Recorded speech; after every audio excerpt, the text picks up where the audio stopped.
Boa noite. Boa noite. Quinto dia de incêndio em Santos. A proibição da entrada de caminhões na área de risco pode durar uma semana. E no Guarujá, um outro caso. 15 quiosques são destruídos pelo fogo na praia da Enseada. Empresa do helicóptero que caiu e matou 5 pessoas afirma que as hélices haviam passado pela revisão. Na posse de Renato Janine Ribeiro como ministro da Educação, Dilma diz que a pasta não sofrerá corte de verbas. Agora, além de investidores americanos, um fundo de pensão sueco decide processar a Petrobras. Já vale a proibição de sacolinhas plásticas no comércio paulistano. A nossa equipe mostra o que muda para o consumidor.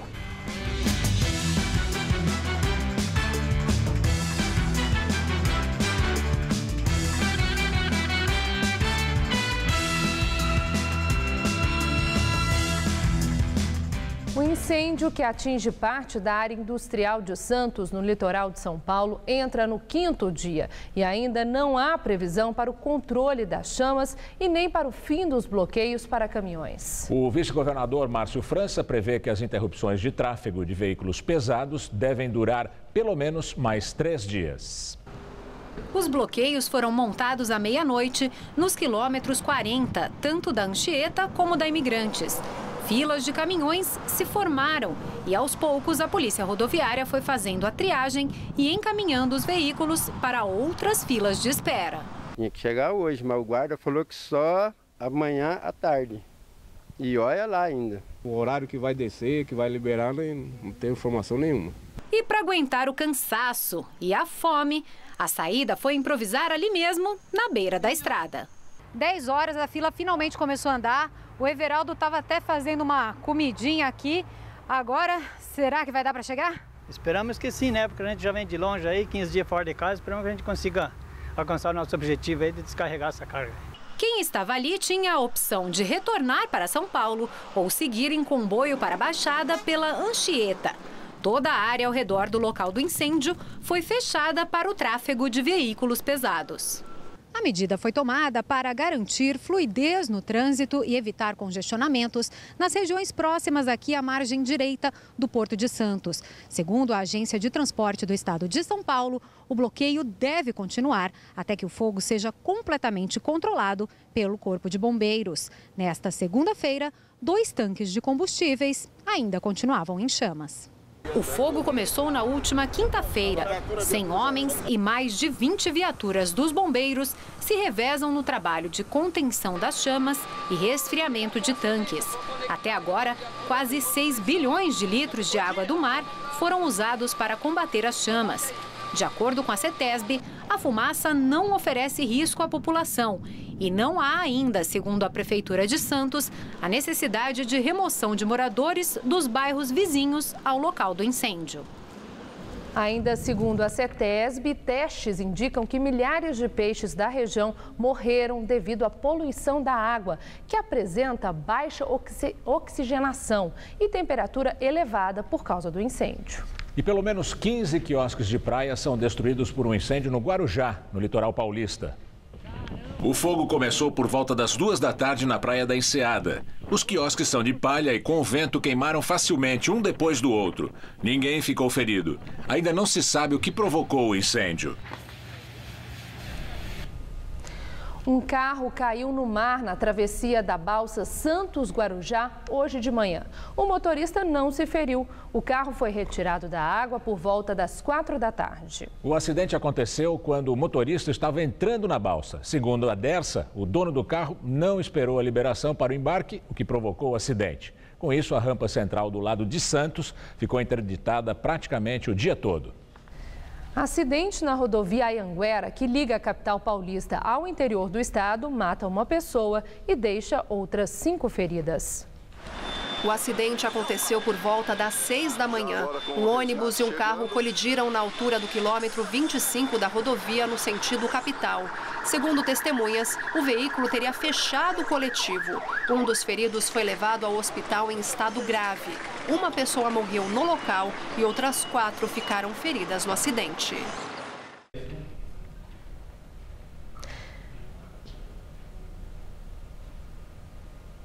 22 pessoas morreram nas estradas paulistas no feriado da Páscoa. Segundo a Polícia Rodoviária, o número de vítimas fatais é de 29% menor que o registrado no mesmo período do ano passado.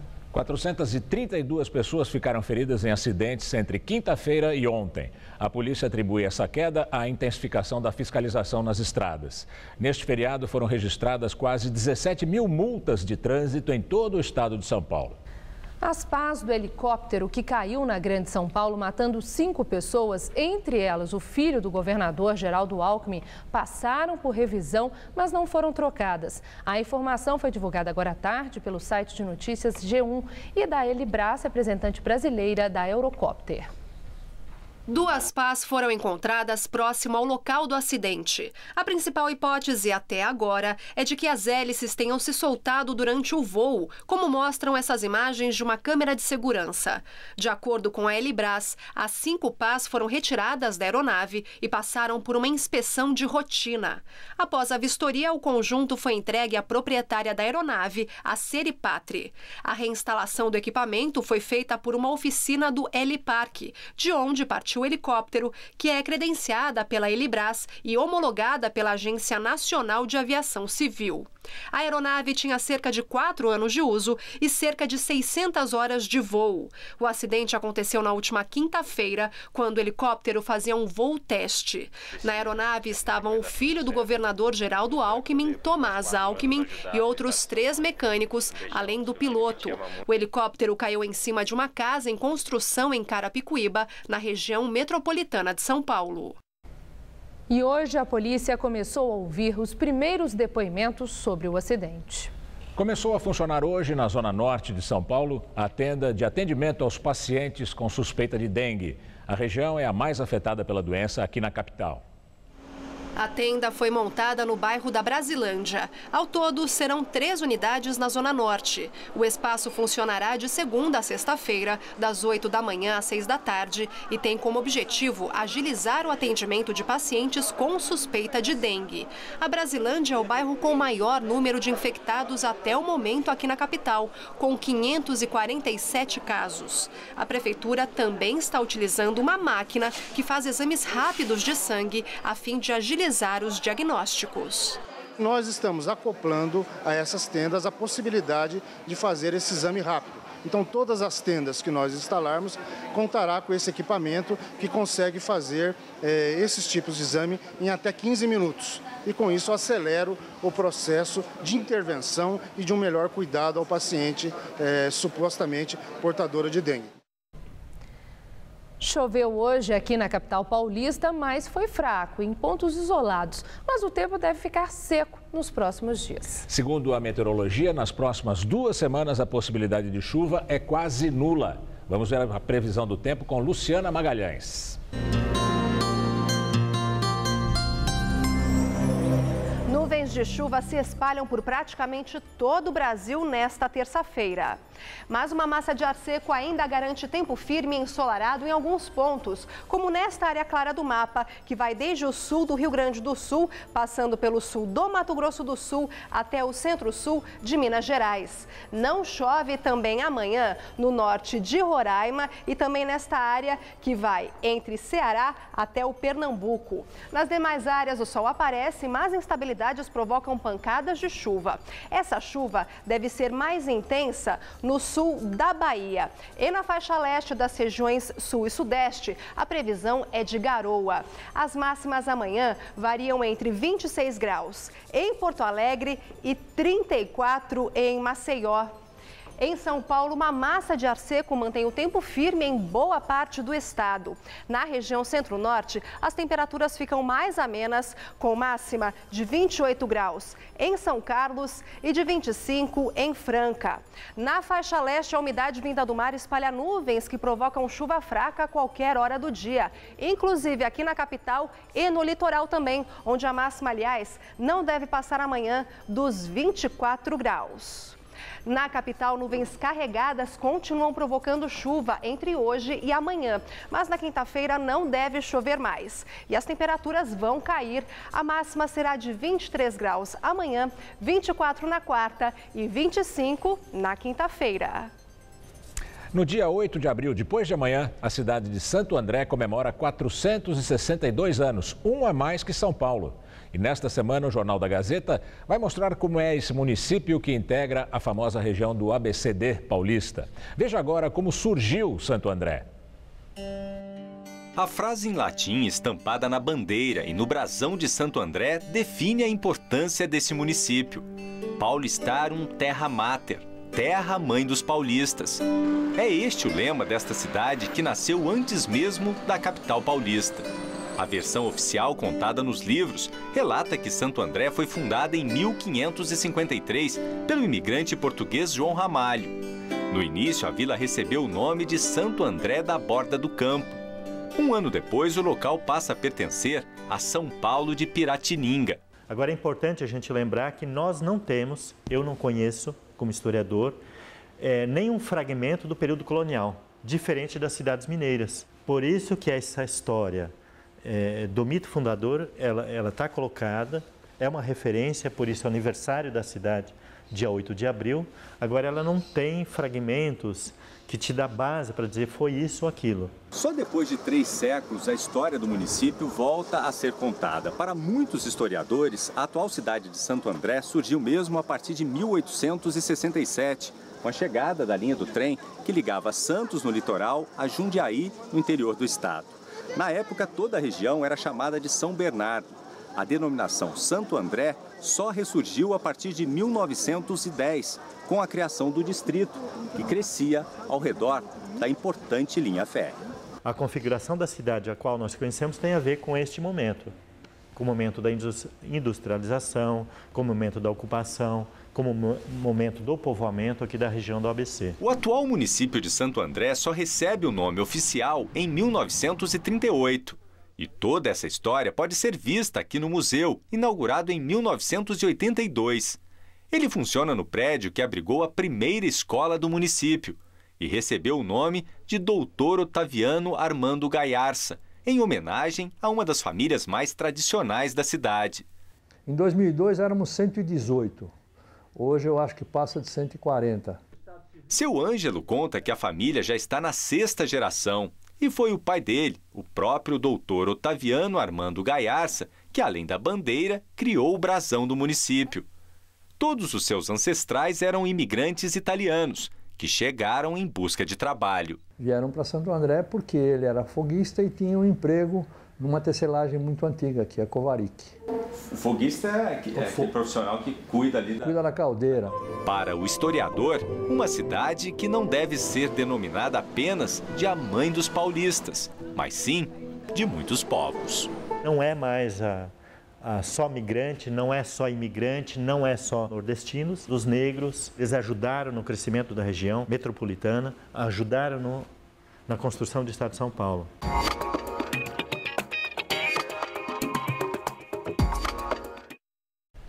Amanhã, na segunda reportagem sobre Santo André, nós vamos fazer um raio-x desse importante município que, junto com as outras cidades do ABC, representa 7% do PIB de São Paulo. Comerciante é morto a tiros dentro de casa na praia do Camburi, em Ubatuba, no litoral norte de São Paulo. Segundo a Polícia Militar, a residência de Ayrton de Moura, de 73 anos, foi invadida por 4 homens em 2 motos. Ayrton e o filho, Flávio de Moura, foram baleados na fuga dos criminosos. O comerciante, que tinha um camping na praia, não resistiu aos ferimentos e morreu. Flávio foi atingido no braço e não corre o risco de vida. Até o momento, os criminosos que levaram R$7 mil não foram identificados e ninguém foi preso.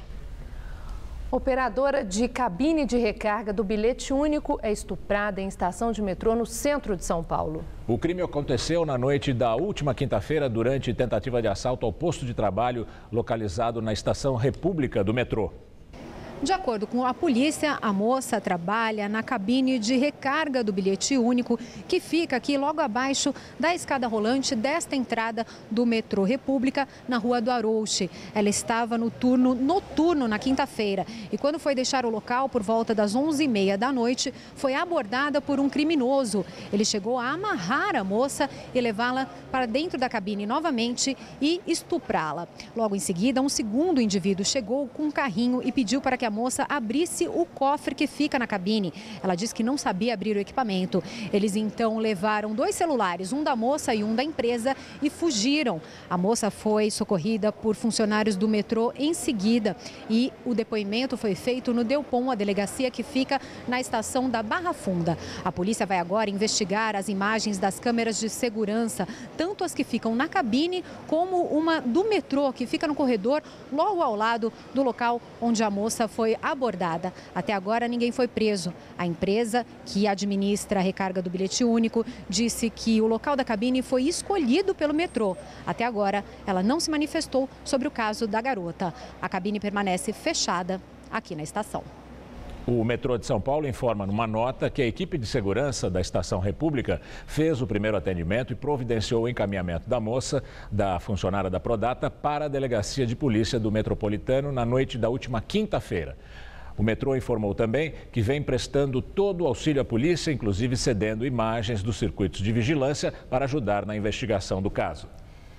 Governador do Rio de Janeiro, Luiz Fernando Pezão, do PMDB, afirma que o complexo do Alemão, na zona norte da capital fluminense, será reocupado pela Polícia Militar. O anúncio foi feito após a morte de 4 pessoas nos últimos 5 dias, entre elas a de Eduardo de Jesus, de 10 anos, morto com um tiro de fuzil na porta de casa na última quinta-feira. A suspeita de que o tiro tenha sido disparado por policiais militares. Segundo nota do governo do estado, a reocupação do conjunto de favelas ainda não tem data para acontecer e vai acontecer sem a presença das Forças Armadas, só com novos policiais.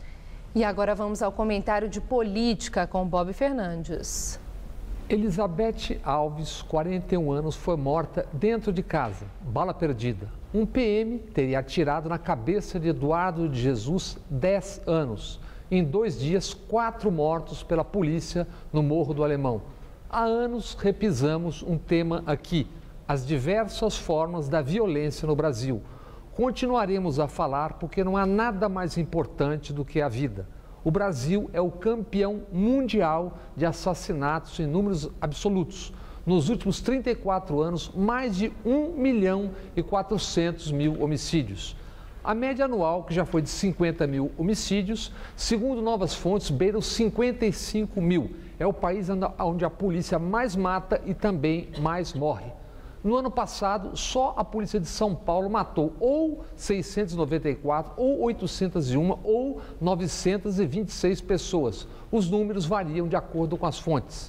Entre 95 e 2013, 12.000 pessoas morreram em intervenções policiais em São Paulo. 10.800 eram civis e 1.200 eram policiais. Até 2013, em apenas 5 anos, 11.197 pessoas foram mortas pelas polícias no Brasil. Isso é mais do que as polícias dos Estados Unidos mataram em 30 anos. De 2009 a 2013, foram mortos 1.770 policiais no país. Mais de 75 deles mortos fora do serviço, muitos fazendo bico. No Rio e São Paulo, o soldado PM recebe menos de R$3.000. Um alemão expert em segurança pública esteve em São Paulo em meados dos anos 90. Viu, ouviu e definiu. Cada sociedade tem um nível de segurança que corresponde ao que está disposta a pagar para ter. Pagar em todos os níveis da vida em sociedade, não só na segurança. Em debates nas ruas, na política, nas redes sociais, tem predominado a truculência verbal, a intolerância, a ausência de inteligência e imensa hipocrisia. Essa violência no uso das linguagens e o genocídio nas ruas são indissociáveis, são fenômenos que se retroalimentam. Boa noite. O rapper Mano Brown foi detido hoje à tarde por policiais militares que alegaram desobediência, desacato e resistência. O carro do músico foi parado numa avenida de Campo Limpo, na zona sul da capital. Mano Brown foi levado para a delegacia do bairro. Em julho de 2004, ele foi detido também por desacato, quando policiais encontraram uma ponta de cigarro de maconha com ele. Em 2009, Brown foi detido depois de uma confusão entre as torcidas do Santos e do Corinthians, no estádio do Pacaembu. As imagens da briga mostraram que Mano Brown não participou da pancadaria. Crianças, gatos, cachorros disputam palmo a palmo o seu café da manhã na lateral da feira. Molecada sem futuro, eu já consigo ver. Só vão para a escola para comer apenas, nada mais. Como é que vão aprender sem incentivo de alguém, sem orgulho e sem respeito, sem saúde e sem paz? Essa é uma das letras de Mano Brown. Acredito que não haja muita gente na polícia que goste desses versos. Aliás, não só na polícia. O mundo é diferente da ponte para lá. Toma posse o novo ministro da Educação, Renato Janine Ribeiro. Durante a cerimônia, a presidente Dilma Rousseff disse que os cortes no governo não atingirão programas importantes da pasta e que a luta para recuperar a Petrobras é um compromisso do seu governo. Na cerimônia de posse no Palácio do Planalto, Dilma falou sobre a escolha do filósofo Renato Janine Ribeiro para o Ministério da Educação. Para consolidar a construção do desafio de uma pátria educadora, eu convidei um professor, um pensador e um apaixonado pela educação. Renato Janine Ribeiro é uma feliz novidade. O filósofo e professor da USP assume o Ministério da Educação no lugar de Cid Gomes, que pediu demissão depois de um bate-boca na Câmara. Anteriormente, ele havia chamado os deputados de achacadores. Cid não participou da cerimônia.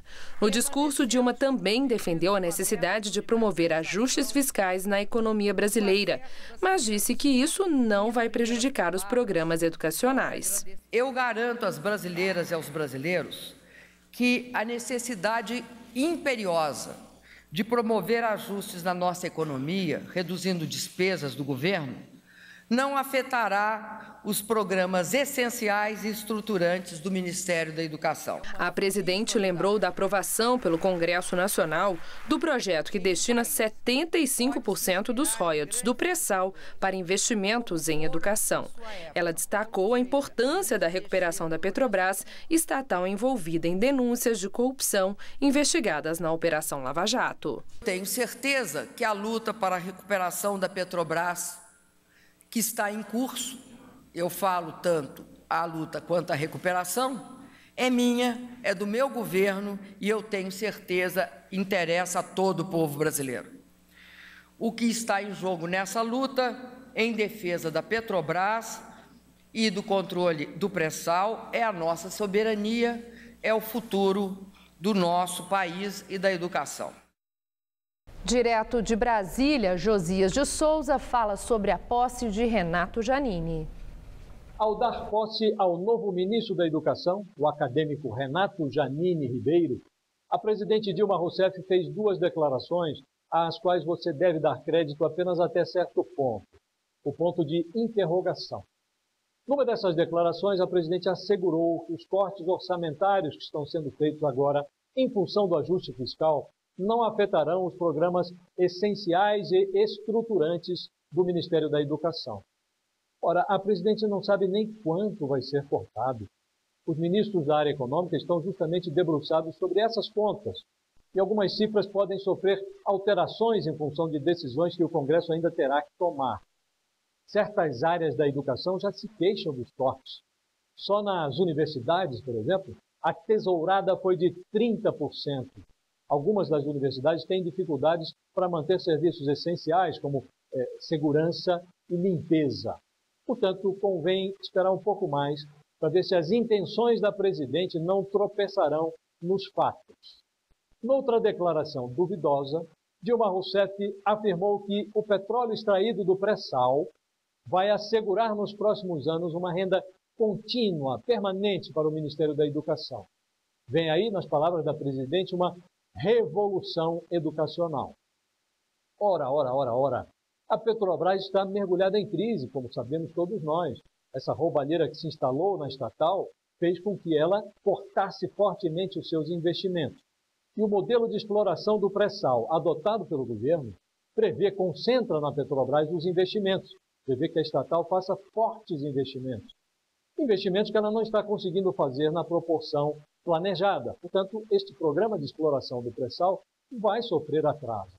Assim, se você não quiser fazer papel de bobo, como disse no início, convém levar essas declarações, dar crédito a essas declarações da presidente apenas até certo ponto, o ponto de interrogação. Boa noite. A presidente diz que não haverá corte de verbas nos principais programas do Ministério da Educação, como já falou Josias, mas a tesoura de Joaquim Levy, como ele também já falou, já cortou muito fundo por lá. O ajuste fiscal, que os bancos estão adorando, podou quase 600 milhões de reais por mês do Ministério da Educação. O novo ministro Renato Janine Ribeiro vai ter que ser muito criativo para desmontar a armadilha da nossa educação. Crianças ricas fazem o ensino fundamental e o médio nas escolas pagas, que são as melhores, para chegar às universidades públicas, que também são as melhores. As crianças pobres fazem o contrário, cursam o básico e o fundamental na escola pública, que é a pior, para chegar à universidade privada, que é a pior. Ou alguém acredita que podem ser boas universidades que fazem publicidade, anunciando como sua grande vantagem o fato de serem próximas ao metrô? Um fundo de pensão da Suécia vai processar a Petrobras. Segundo o jornal britânico Financial Times, o fundo de pensão AP1, um dos maiores da Europa, com 30 bilhões de dólares em ativos, quer uma compensação financeira da estatal brasileira pela desvalorização das ações da companhia após as denúncias de corrupção. Assim como já acontece nos Estados Unidos, investidores europeus alegam que a Petrobras não revelou nos balanços a real situação da empresa, não provou que os controles para evitar a corrupção funcionavam de fato e sobrevalorizou os ativos. Hoje foi o primeiro dia útil da nova lei das sacolinhas em São Paulo, que passou a vigorar neste domingo após 4 anos de adiamentos. A partir de agora, tanto os estabelecimentos quanto os consumidores que desrespeitarem a regra poderão ser multados. Não dá para negar que elas são modernas. São feitas de cana-de-açúcar e agridem menos a natureza. Também são 40% maiores. A promessa também é que as novas sacolinhas sejam mais resistentes e possam suportar até 10 quilos. O problema é que na maioria dos mercados, toda essa vantagem tem um preço. Neste, o cliente paga 10 centavos por cada sacolinha. A cobrança realmente eu acho indevida. Porque na realidade o supermercado já tem o seu lucro e ele jogaria esses 10 centavos um pouquinho a mais nos preços. Tudo bem. Outros estão cobrando 8 centavos. 10 centavos é o certo, porque vai 8, ninguém tem os 2 centavos para dar de troca. Vai ficar os 10 centavos, então dá tudo certo. A gente fez um teste, pegou uma das novas sacolinhas, colocou um galão de 10 litros de água e aparentemente ela resiste. Não dá para saber por quanto tempo, mas ela é bem mais resistente realmente do que as anteriores. O gerente explica que a cobrança é para cobrir os custos com as novas sacolinhas, que, segundo ele, também são compradas do fabricante por 10 centavos cada uma. Costumava comprar 150 mil sacolinhas da outra semanal. Essa sacola nova, por ela ser mais que o dobro da outra, compramos 10 mil da cinza e 10 mil da verde para a gente ver como é que vai ser o andar da carruagem de hoje e amanhã. Com certeza vou ter que comprar mais. Neste outro estabelecimento, as sacolas são gratuitas, já que a lei prevê que a cobrança seja opcional. Eu acho que não é justo o consumidor pagar. Sendo de graça, compensa. Sendo de graça, com certeza. Então eu vou comprar tudo agora aqui. Eu não sabia que aqui não estava cobrando. Pagando ou não pelas novas sacolinhas, todo consumidor terá em casa as mesmas responsabilidades. Nesse caso aqui, respeitar a indicação das cores na hora de reutilizar as sacolinhas. As de cor verde só podem ser usadas para o lixo reciclável, garrafas, embalagens de plástico, de papel ou de metal, por exemplo. E as de cor cinza ficam destinadas para o lixo orgânico, restos de alimentos e bitucas de cigarro, por exemplo. A pessoa que não cumprir a regra está sujeita a uma advertência. No caso de reincidência, o alerta se transforma em multa, que varia de R$ 50 a R$ 500. Os supermercados também estão na mira da fiscalização. Os que não oferecerem os novos modelos estão sujeitos a multas que vão de 500 a 2 milhões de reais. E agora, nosso comentarista de Meio Ambiente e Sustentabilidade, Ricardo Carvalho, fala sobre a lei das sacolinhas. A entrada em vigor, na prática e finalmente, da lei da sacolinha plástica me faz lembrar a polêmica que foi a aprovação, na década de 90, da lei do cinto de segurança. Nada mais protege o motorista do que o cinto de segurança, certo? Certo. Ora, se protege tanto, não precisaria ter uma lei obrigando o uso, certo? Errado. Errado porque o motorista brasileiro só começou a usar o cinto de segurança porque virou lei e quem não usasse era multado. É um absurdo, mas é verdade. Hoje, a gente entra no carro e automaticamente coloca o cinto de segurança, certo? Certo. Com as sacolinhas plásticas vai acontecer a mesma coisa. A sacolinha atual é biodegradável, ou seja, se desmancha com a água e ajuda a não poluir ainda mais os lixões. Se o plástico precisa de 100 anos para se desmanchar, o biodegradável pode demorar apenas 18 semanas. Como é uma lei, haverá multa para quem descumpri-la. Pessoas e empresas que descartarem o lixo fora da especificação vão pagar multas pesadas que podem chegar a 2 milhões de reais, como você viu na reportagem, no caso de empresas, e o cidadão fica a multa entre 50 e 500 reais. Mas o que está por trás desta coisa da sacolinha de plástico ser assim mais ou menos biodegradável? Está a tentativa de, mais uma vez, buscar mudar alguns hábitos não sustentáveis em nome da conservação do planeta. O que está em jogo, na verdade, é tratar adequadamente o lixo que é produzido no Brasil. O Brasil recolhe, por dia, 259 mil toneladas de lixo. Os principais tipos, 52% de lixo orgânico, 26% de papel e papelão e 3% de plásticos. Principais destinos: aterros sanitários, 53%, aterros controlados, 23%, lixões, 20%.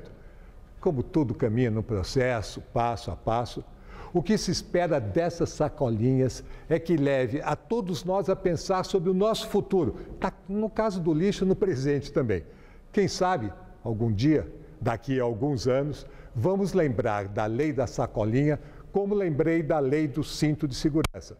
Uma coisa já assimilada pela cidadania. Quem viver, verá.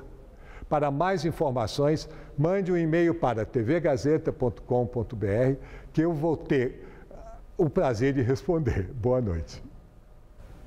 Dólar fecha em queda pelo 5º dia consecutivo. A moeda americana terminou a segunda-feira cotada a R$ 3,12. O dólar chegou a operar em R$ 3,08 no início da tarde, influenciado pelos dados de geração de emprego nos Estados Unidos, que ficaram abaixo do esperado em março. Economistas do mercado financeiro prevêem que o PIB brasileiro vai encolher 1,01% neste ano. A informação faz parte do Boletim Focus, divulgado hoje. Se confirmado, vai ser o pior resultado da economia brasileira em 25 anos. No levantamento feito pelo Banco Central com mais de 100 instituições, as projeções para a inflação também pioraram mais uma vez. O mercado financeiro revisou a perspectiva do IPCA 2015 para 8,2%. O impacto da retração da economia no mercado de trabalho é justamente o tema da entrevista de hoje de Maria Lídia Flandoli.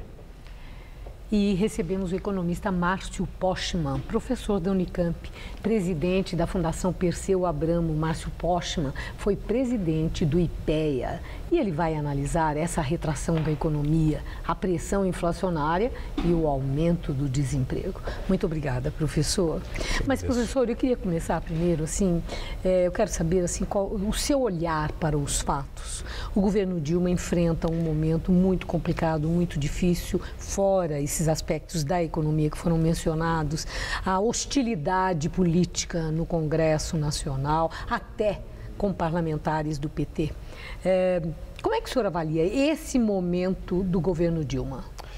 Entendo que é um momento essencial para que a presidenta Dilma tenha a capacidade de olhar os seus 4 anos como um mandato que certamente se distinguirá dos últimos 12 anos, que praticamente tiveram um alinhamento programático do ponto de vista da economia, da condução da política.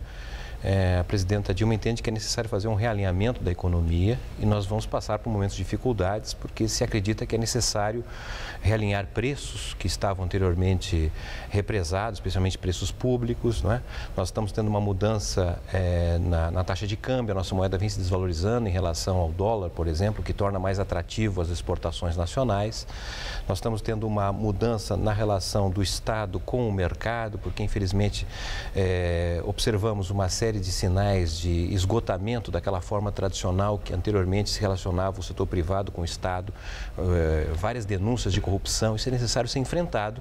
E eram problemas que, a meu modo de ver, já vinham da transição da ditadura para a democracia e que nenhum dos presidentes da democracia enfrentou. A presidenta está diante deste quadro, um quadro difícil, certamente, que ocasiona perturbações, insatisfações, mas é próprio da democracia e de governo que quer enfrentar e fazer direito. Eu vi uma declaração sua que eu confesso, eu achei intrigante, e aí eu queria que o senhor explicasse. O senhor disse que os acontecimentos recentes que envolvem o governo Dilma podem levar a presidente ao momento ótimo de uma crise. Ótimo. Essa é uma palavra que cabe em crise? Não, é porque, bom, em primeiro lugar, a leitura é que a crise não é só problema, a crise também é solução. É uma crise, a palavra crise oferece as duas possibilidades. Ela pode ser só problema, mas pode ser solução também. E a solução, a nosso modo de ver, ela será levada à medida que a presidenta não consiga conduzir, na medida que ela vem tentando fazer as medidas de mudanças com apoio do Congresso ou não. Se nós olharmos do ponto de vista histórico, nós vamos ver, por exemplo, o governo Juscelino Kubitschek, que é um governo que inicia sem ter maioria no Congresso Nacional. O seu governo é uma herança de acordos com o FMI, enfim, ele não tem muita alternativa e ele vai construir uma agenda nova, que é a construção de Brasília, que é a construção do Brasil de 50 anos em 5 anos. Ele faz isso buscando na rua uma nova agenda. Sim, então... mas ali houve assim, quase que um ato de coragem, né?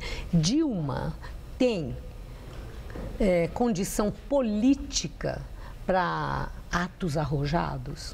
Eu entendo sim, porque a presidenta tem uma trajetória de ousadia inegável, né? Quem hoje no Brasil, por exemplo, imagina que daria a sua vida pelo país como ela e sua geração lutaram nos anos 60 e nos anos 70. Mas hoje ela mostra habilidade política e força política para um ato de porte? Não, os sinais aparentemente não, mas o ponto ótimo da crise é que a personalidade é levada a tomar decisões que até então não se imaginaria que ela poderia vir a tomar. Uma delas foi esse ajuste fiscal, ela surpreendeu todo mundo. Os próprios eleitores de Dilma ficaram lá de queixo caído quando apareceu aquela coisa de corte em questões previdenciárias, trabalhistas. Isso aí deu um impacto muito grande, até o próprio ministro da Fazenda, com o perfil que tem. Parecia uma contradição em relação a tudo que ela falava anteriormente na campanha dela. Ela já estaria nesse caminho de um ato impactante com o ajuste fiscal? Em certa medida, sim. Na verdade, eu acho que tem sido, inclusive, esse tema pouco tratado do ponto de vista da comunicação. Não tem sido muito explicitado. A presidenta Dilma diz, inclusive, que essa é uma tentativa de correção de algo que tem sido equivocado na visão dela, no caso do mercado de trabalho, no seguro-desemprego. Nós temos uma série de problemas nas políticas públicas que precisariam sofrer correção. Então, não imagino que é uma necessidade apenas e tão somente do ajuste fiscal, mas também da correção de políticas públicas. Mas tudo isso, a meu modo de ver, tem sido pouco explicado e dando uma interpretação de que ela estaria, na verdade, aplicando um receituário que seria, inclusive, da oposição. E isso seria visto até como uma traição, quando, na verdade, os governos do PT, pelo menos de 2003 para cá, são governos que praticaram ajuste fiscal, por exemplo, que perseguiram superávit primário. Então, não vejo uma contradição nesse sentido. Bom, agora vamos falar do desemprego, que nós estamos falando aí de momento difícil da economia. Certamente. Tem essa palavra enorme, desindustrialização, já tem sido usada aqui nesse nosso quadro de entrevista, a pressão inflacionária, a redução da renda, né, dos salários. E últimas pesquisas, né, do próprio Instituto Perseu Abramo e também do IBGE, né, mostrando que a questão do desemprego se agrava progressivamente. Isso é tendência. 2015 vai ser mesmo um ano difícil e o telespectador que nos acompanha agora pode estar preparado?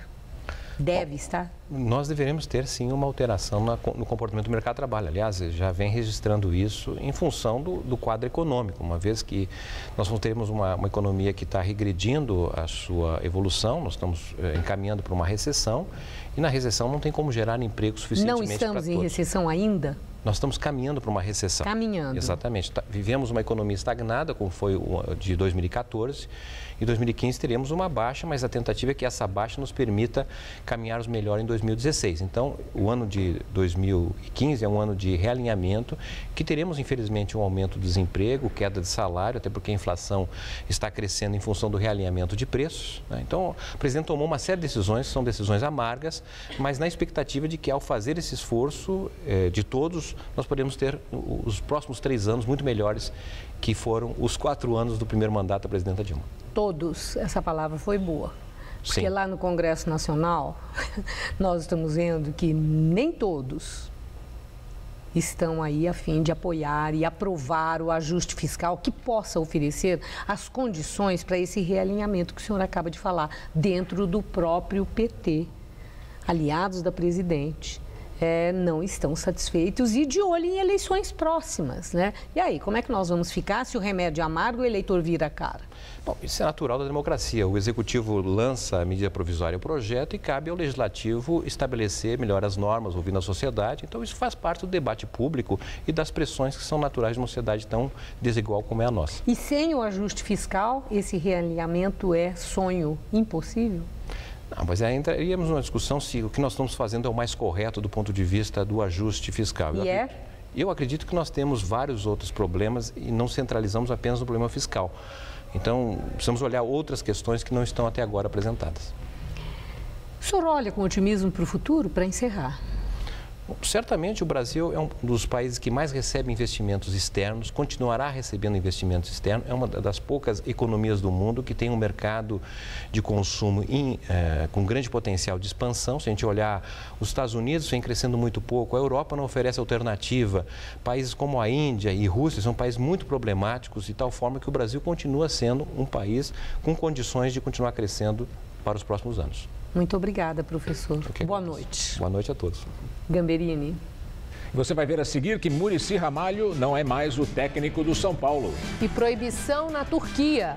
O governo bloqueia acesso às redes sociais depois da morte de promotor. Nesse mundo tudo evolui. A moda evoluiu. Os carros evoluíram. Os tratamentos de beleza também evoluíram. E make-up anti-sinais. Uma combinação de creme e cápsulas. O creme atinge as camadas mais profundas da pele e as cápsulas agem onde os cremes não chegam. Resultado? Com Imecap anti-sinais, os sinais da idade não aparecem. Imecap anti-sinais, a evolução no tratamento de beleza. Se você quer estudar jornalismo, relações públicas, publicidade e propaganda ou rádio, TV e internet, a Faculdade Casper Liber é o seu lugar. Quer conhecer? Eu te levo! Aqui a gente aprende na sala de aula e também em laboratórios de rádio, fotografia, edição de imagens e estúdios de TV. Você também pode colaborar em revistas, sites, programas de TV e rádio laboratoriais. E tem oportunidade de estágio dentro da Fundação Casper Libero.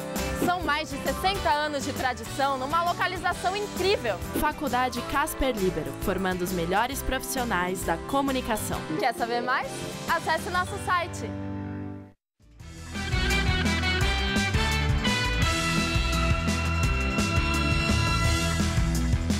E agora as notícias do esporte com Rodolfo Gamberini e Celso Cardoso.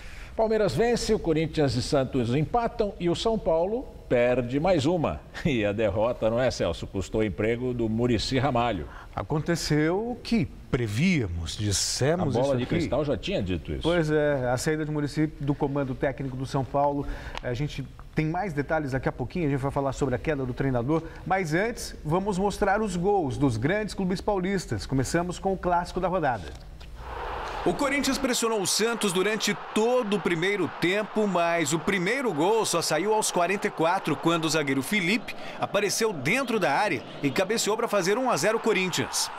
No segundo tempo, o Santos esteve melhor e após o cruzamento de Chiquinho, o artilheiro Ricardo Oliveira se posicionou bem para deixar tudo igual. Final, Corinthians 1, Santos também 1. O São Paulo foi até Ribeirão Preto enfrentar o Botafogo e perdeu.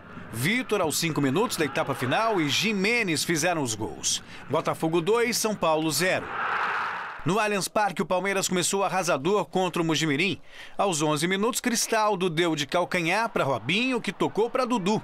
Aí o atacante do Palmeiras só teve o trabalho de deslocar o goleiro Daniel para abrir o placar 1-0 Palmeiras. 3 minutos mais tarde, o segundo do Verdão. Tabelinha entre Dudu e Robinho, e Dudu, mais uma vez, não desperdiçou. 2-0. Ainda no primeiro tempo, Dudu resolveu retribuir e viu Robinho sozinho. O meia bateu bonito para fazer um belo gol, 3-0. Já na segunda etapa, o Mojimirim conseguiu descontar. Giovani tabelou com Rivaldinho e, mostrando categoria, encobriu o goleiro Fernando Praz. E ficou nisso, 3-1 Palmeiras. Bom, Celso, daqui a pouquinho a gente volta falando desses gols. Agora é hora de falar do Muricy, né? Pois é, houve uma reunião entre o corpo diretivo do clube e o treinador e de comum acordo eles decidiram pela rescisão de contrato. O estado de saúde do Muricy oficialmente foi a causa da demissão. Hoje, agora logo após o almoço, o Carlos Miguel Aidar e eu tivemos uma longa reunião com o Muricy. Eu queria, de toda maneira, que o Muricy continuasse conosco. O Muricy estava fazendo um bom trabalho, a vitória ou a derrota faz parte do futebol. Infelizmente, ele colocou, e nós concordamos, a situação clínica dele, aonde ele precisa fazer uma operação, e ele fica naquele negócio, não sabe se atende o clube, não sabe se atende a família que quer que ele opere, não sabe se atende o médico, ele estava numa insegurança total. Então o que nós fizemos? Nós combinamos com ele que ele sai agora. Eu sou contra a saída de técnico em cima de um campeonato, principalmente com jogos importantes como nós temos pela frente, mas tem que prevalecer primeiro que o Muricy cuide da saúde dele. Efetivamos o Milton por 3 ou 4 jogos e a partir de agora nós vamos pensar num técnico e até ouvimos o Muricy sobre isso, para que a gente encontre um técnico que siga o trabalho que ele estava fazendo. O melhor remédio para o Muricy seria a vitória, né, Celso? Se ele estivesse ganhando, ele não estaria com tanto problema de saúde. Saindo agora. Havia uma desmotivação muito grande. Claro que existe o problema de saúde, mas nós sabemos que são contornáveis. Quem não tem um problema de saúde e continua trabalhando, haveria paciência. É que nós já dizíamos, o casamento entre Muricy e diretoria de São Paulo era um casamento em crise e só faltava um motivo. Arrumaram um motivo que foi a questão da saúde, mas não é. São os resultados ruins. Havia uma insatisfação da diretoria com o Muricy, apesar de todo o discurso, e também no Muricy com a própria diretoria, já manifestado isso publicamente algumas vezes. Quem é o novo técnico do São Paulo? Já se fala em quem? Então, já são alguns... muita gente. São muitos nomes cogitados, eles já fizeram uma consulta... Ao Leonardo?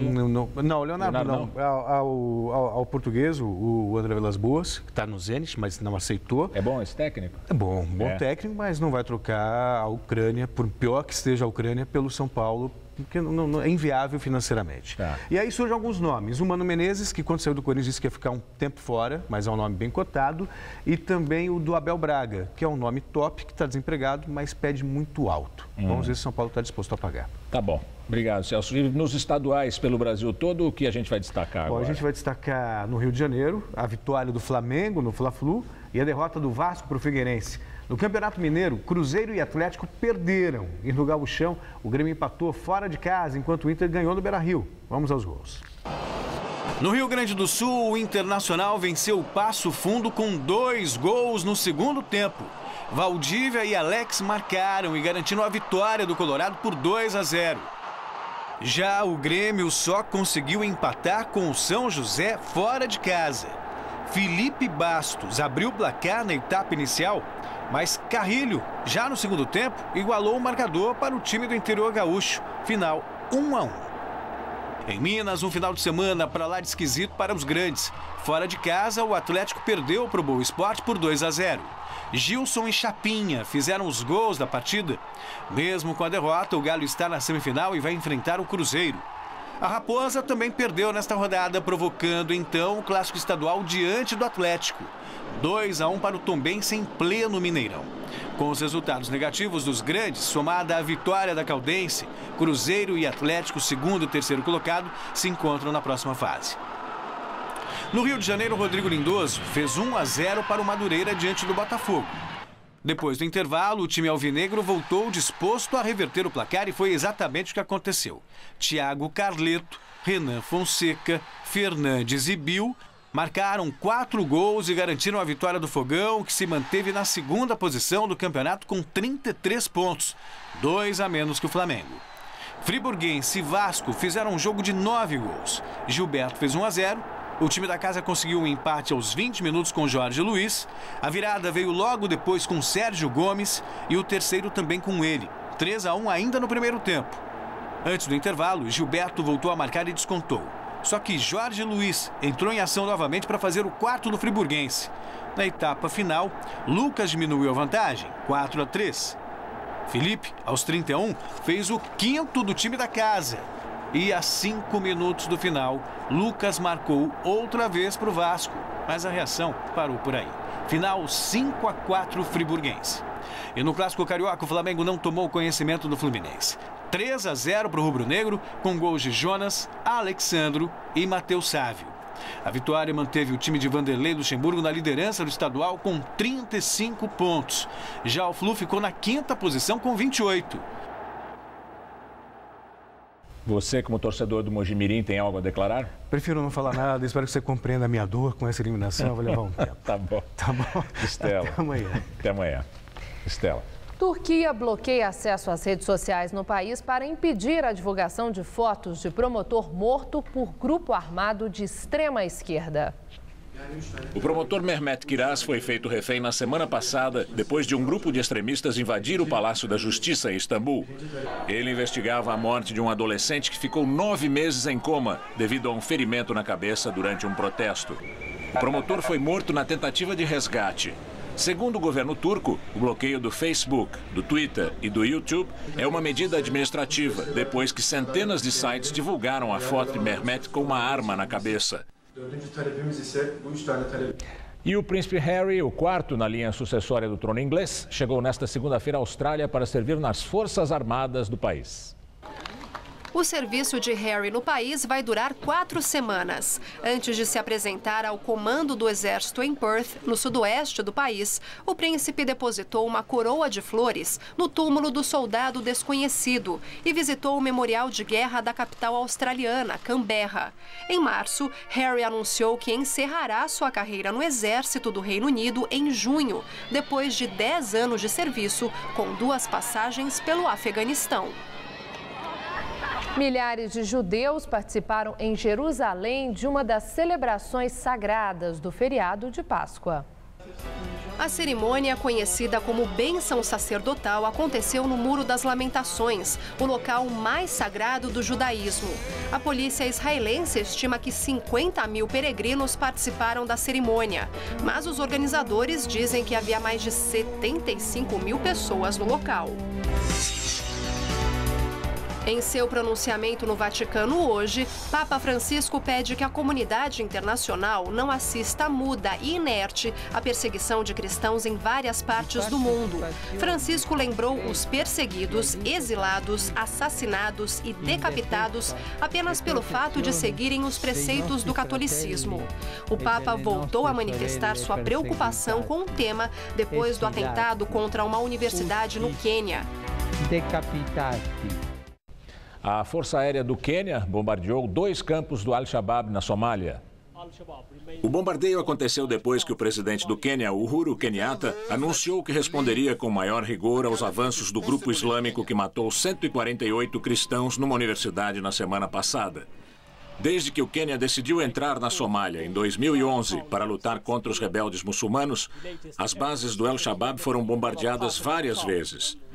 No sábado, os rebeldes ameaçaram uma guerra longa e espantosa, caso o Quênia não retire as tropas da Somália, e ameaçaram o país com outro banho de sangue. E o Jornal da Gazeta fica por aqui. Essas foram as nossas principais notícias. 5º dia de incêndio em Santos. A proibição da entrada de caminhões na área em risco pode durar uma semana. E no Guarujá, outro caso. 15 quiosques são destruídos pelo fogo na Praia da Enseada. Empresa do helicóptero que caiu e matou 5 5 pessoas afirma que as hélices haviam passado pela revisão. Na posse de Renato Janine Ribeiro como ministro da Educação, Dilma diz que o ministério não sofrerá corte de verbas. Agora, além de investidores americanos, um fundo de pensão sueco decide processar a Petrobras. Já vale a proibição de sacolinhas plásticas no comércio de São Paulo. Nossa equipe mostrou o que mudou para o consumidor. A edição de hoje pode ser vista daqui a pouco no site tvgazeta.com.br/Jornal da Gazeta. Eu volto no Jornal da Gazeta, edição das 10. Uma boa noite para você. Nós voltamos amanhã às 7 da noite em ponto. Uma boa noite e até lá.